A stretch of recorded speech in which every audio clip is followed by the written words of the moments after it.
and if it comes out, enough people have blown the whistle on it to get it out to those who are interested. But well, yes, the 100th monkey. Yeah. There we go, being monkeys again. But what that syndrome means. Yeah. But maybe we should fill in. I can hear people saying, "What did John Lamb last say?" Because a lot of people couldn't access that. Oh, okay. So he was talking about the World Trade Center. So the official story. May I? Yes, go ahead. Okay. So the official story is that airplanes drove into the towers, started office fires, and then that caused the buildings to collapse. Right. However, engineers know that they would have fallen like trees, and that just didn't make sense. Right. So for a week before the whole thing went, before 911, there were elevator workers in there, and they could have easily, cut the steel girders and put little explosives, and then it would be like a controlled demolition, like when they destroy a hospital or something like that. Right. However, there wasn't enough material that collapsed. Like the pile from the size of the towers was too little. Right. And of course, they worked really hard. Now they have all this security around it, like they already fell down, and they don't want people to be snooping around to know.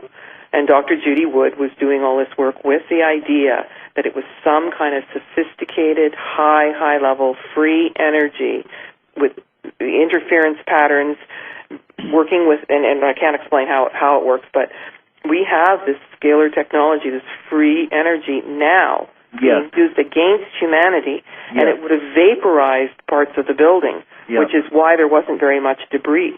Yes. Okay? And so then he goes on to say, well, what if we're always looking outside of ourselves and thinking that crop circles are created by aliens outside of ourselves, right?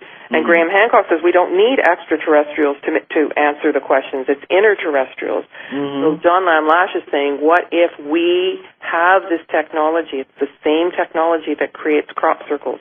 High heat that doesn't destroy the plant, that allows for this interweaving and these hugely sophisticated patterns that are formed in a few minutes with nothing visible around it. Well, that energy is being beamed from somewhere, and it could be used for the positive aspects of humanity. Right. So he was putting out a call saying, well, give us a sign.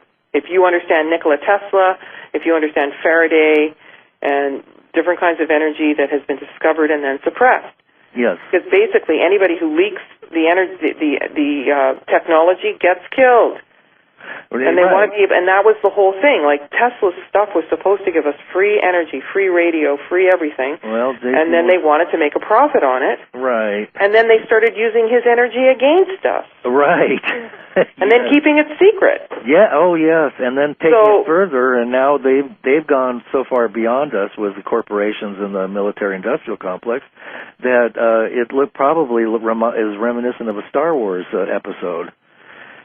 And nobody would believe it because we've been kept in the dark ages with these boxy cars when we should have had technology that allowed free energy for all of our houses, our cars, flying cars, the whole thing. And they just meter it out in dribs and drabs.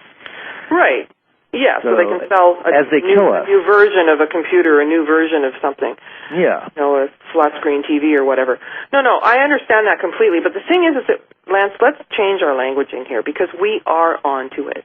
Right. And even though there's a lot of people that aren't, the way my life works is I'm living in... Oh, we're running out of time. Oh, okay. So I was just going to say I'm living in this beautiful place and I've got, I talk to people like you, and then the rest of the time I'm creating. And right. Does that mean we're finished? That was the beep? We're done? We have just about a minute to wrap it up. Okay. Yeah. So we can spend time with like-minded people. Yes. We can have interesting discussions with people who are well-read. Enough people do already realize this. The guy sitting on the plane next to you could know, and they do.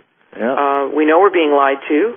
We know Obama was promising change and hope, and you can sell hope, but there's no content in that. And I think we're about done being lied to, so I think there's a lot to look forward to. I do, too, and I think you're one of the people that's helping us to do that. So I want to thank you for being back on the show. I'm sorry it went by so fast. People can find you at www.pyramidcode.com, yes? Yes, and interactive-u.com, and you can sign up, and then when we're ready to launch, you'll get notified. Wonderful.